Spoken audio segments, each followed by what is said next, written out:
Hello everyone, I hope you all are fine. Welcome to another session of Disha the Unique Guidance.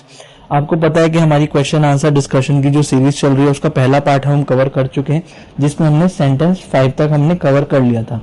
इस session में हम लोग 6 sentence से अपना start करेंगे। So let's start. When the plane took off, a bird hit one of its engines. अब देखिए यहाँ पे मैंने इंजन की जगह इंजन लिखा है, क्यों?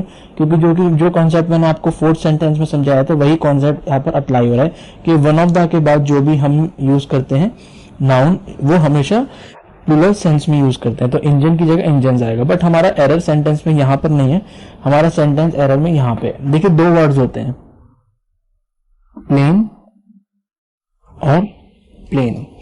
इस वाले प्लेन का मीनिंग होता है एयरक्राफ्ट और इस वाले प्लेन का मीनिंग होता है फ्लैट सरफेस। अब आप सोच के देखिए सेंटेंस में एयरक्राफ्ट ने टेक ऑफ किया होगा या फिर फ्लैट सरफेस ने टेक ऑफ किया होगा। एयरक्राफ्ट ने टेक ऑफ किया होगा तो यहां पे ये वाला प्लेन हो गया गलत और यहां पे आ जाएगा plane, PLANE। When the plane took off, a bird hit one of its engines. It is I who is responsible for the accident. अब देखिए ये ना मैं एक बहुत इंपॉर्टेंट कॉन्सेप्ट आपके साथ में डिस्कस करने वाला हूं, प्लीज इसको ध्यान से समझिए। देखिए एक वर्ड होता है बी, इसको हम हमेशा 3 तरीके से यूज कर सकते हैं। या तो हम इसको हेल्पिंग वर्ब की तरह यूज करते हैं जिसको हम अपना ऑक्सिलरी वर्ब भी बोलते हैं, और ऑक्सिलरी वर्ब्स। और अगर हम इसको मेन वर्ब की तरीके से यूज करते हैं तो यहां पे अगर हम इसको मेन वर्ब की तरीके से यूज करते हैं तो ये हमारा लिंकिंग वर्ब की तरीके से यूज होता है। और ये जनरली अगर जो भी सब्जेक्ट लिखा होता है सेंटेंस में उसको उसके कॉम्प्लीमेंट के साथ में, यानी कि जो भी उसकी डिस्क्रिप्शन है उसके साथ में जोड़ने का काम करता है, इसीलिए उसको लिंकिंग वर्ब बोलते हैं। अच्छा, इसकी कुछ फॉर्म्स होती हैं। प्रेजेंट में अगर हम इसको यूज करते हैं तो इज, एम और आर। अगर हमारा सब्जेक्ट सिंगुलर 3rd पर्सन है तो हम इज का यूज करेंगे।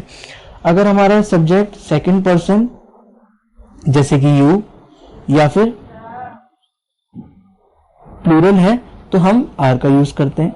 और अगर हमारा सब्जेक्ट 1st पर्सन है, यानी कि अगर हम खुद की बात करते हैं तो हम हमेशा एम का यूज करते हैं। इसी तरीके से पास्ट में इसकी कुछ फॉर्म्स होती हैं, दैट इज वॉज और वर। परफेक्ट में भी इसकी कुछ फॉर्म्स होती हैं, कुछ क्या एक ही फॉर्म होती है, दैट इज बीन। और इसकी एक जिरेंट फॉर्म भी होती है, that is continuous form, gerund form या कॉन्टिन्यूस फॉर्म, जो कि होती है बीइंग। यानी कि ये इसकी कुछ फॉर्म्स होती हैं। आई होप आपको यहां तक समझ में आ गया होगा। अब इतना सब बताने का मकसद क्या था उसको मैं आपको बताता हूं कि देखिए यहां पे जो मैंने लिखा कि it is I who is responsible for the accident. अब ये रिस्पॉन्सिबल जो है ना ये एडजेक्टिव है, ये कॉम्प्लीमेंट का काम कर रहा है। ओके, और ये कॉम्प्लीमेंट किसका है? ये इस आई का कॉम्प्लीमेंट है। और ये हु जो है ये एक रिलेटिव प्रोनाउन है जो कि डिस्क्राइब करने वाला है इस आई को। ओके, तो यहाँ पे आई को और उसके कॉम्प्लीमेंट को जोड़ने के लिए हमें लिंकिंग वर्ब की जरूरत पड़ेगी। लिंकिंग वर्ब 1st पर्सन के साथ में कभी भी हम इज नहीं यूज करते हैं, हम हमेशा एम यूज करते हैं। तो आप हमेशा याद रखिएगा कि कभी आप इस तरीके से बोले it is I who is going there तो ये गलत हो जाएगा। आपको हमेशा ऐसे बोलना पड़ेगा it is I who am going there. हमेशा आप आई के साथ में एम का यूज करेंगे, no matter what the situation is. कभी भी एम के अलावा आप कुछ और यूज नहीं कर सकते अगर सेंटेंस हमारा प्रेजेंट में है। तो सेंटेंस हमारा इस तरीके से ठीक हो जाएगा, it is I who am responsible for the accident. It sentence है, you must work hard lest you would fail. अब आप ध्यान से देखिएगा इस सेंटेंस को। ये जो वर्ड होता है ना लेस्ट, इसका मीनिंग होता है मे इट नॉट हैपन। यानी कि अगर हम दिल से कोई चीज चाह रहे कि कोई काम ना हो तो हम लेस्ट वर्ड का यूज करते हैं। तो अगर हम कभी किसी को बोलेंगे go work hard lest you would fail, go slow lest you can meet with accident, इस तरीके से। तो लेस्ट का मतलब होता है मे इट नॉट हैपन। तो आप हमेशा याद रखिएगा लेस्ट के बाद हम हमेशा एक मॉडल होता है। अब मॉडल्स क्या होते हैं पहले मैं आपको वो बता दूं। मॉडल्स होते हैं हमारे will, shall, should, can, could, may, might, must, कुछ नहीं हो गया। इसके बाद अगर एक आधा कोई रह गया तो कैन, कुड, हाँ मॉडल्स हमारे यही होते हैं, और वुड भी होता है। ओके, वुड, तो ये हमारे कुछ मॉडल्स है। तो आप हमेशा याद रखिएगा लेस्ट के साथ में ना आप हमेशा शुड मॉडल का यूज करेंगे। You must work hard lest you should fail, तो ये हमारा वुड यहाँ पे गलत हो गया। लेस्ट के साथ में हमेशा शुड मॉडल यूज करते हैं। सेकंड थिंग, अगर आप शुड का यूज नहीं करना चाहते तो सेंटेंस को आप हमेशा ऐसे भी छोड़ सकते हैं विदाउट यूजिंग शुड। जैसे हम इस सेंटेंस को ऐसे भी ठीक कर सकते हैं, you must work hard lest you fail. तो अब अगर हमने सेंटेंस इस तरीके से बोला, ये भी अपने आप में बिल्कुल ठीक है, इसमें कोई कमी नहीं है। बट आप शुड, अगर कोई मॉडल यूज करेंगे साथ में तो सिर्फ शुड यूज करेंगे, अदरवाइज कोई मॉडल यूज नहीं करेंगे। Okay, let's come to our 9th sentence. Guru Nanak found the Sikhism in 1500 BC। अब देखिए दो वर्ड्स हैं, मैं आपको बताना चाहता हूं इनके बीच का डिफरेंस। देखिए एक वर्ब होती है फाइंड, एक वर्ब होती है found.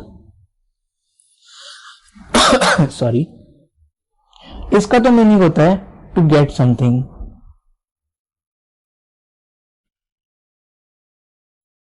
Specially when you are searching.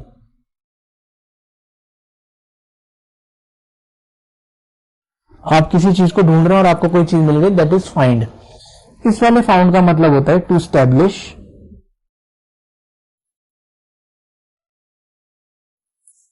और टू पुट द फाउंडेशंस।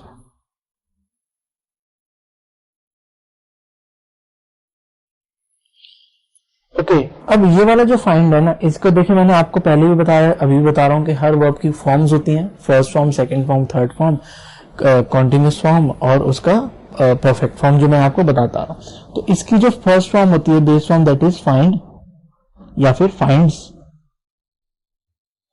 इसकी जो पास्ट फॉर्म होती है, दैट इज फाउंड, और इसकी जो थर्ड फॉर्म होती है यानी कि परफेक्ट फॉर्म, वो भी फाउंड ही होती है। अब इस वाले फाउंड का जो, ये वाला जो फाउंड है,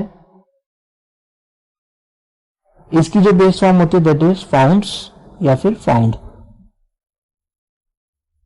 इसकी जो बेस फॉर्म, इसकी जो परफेक्ट फॉर्म होती है, second form, that is founded.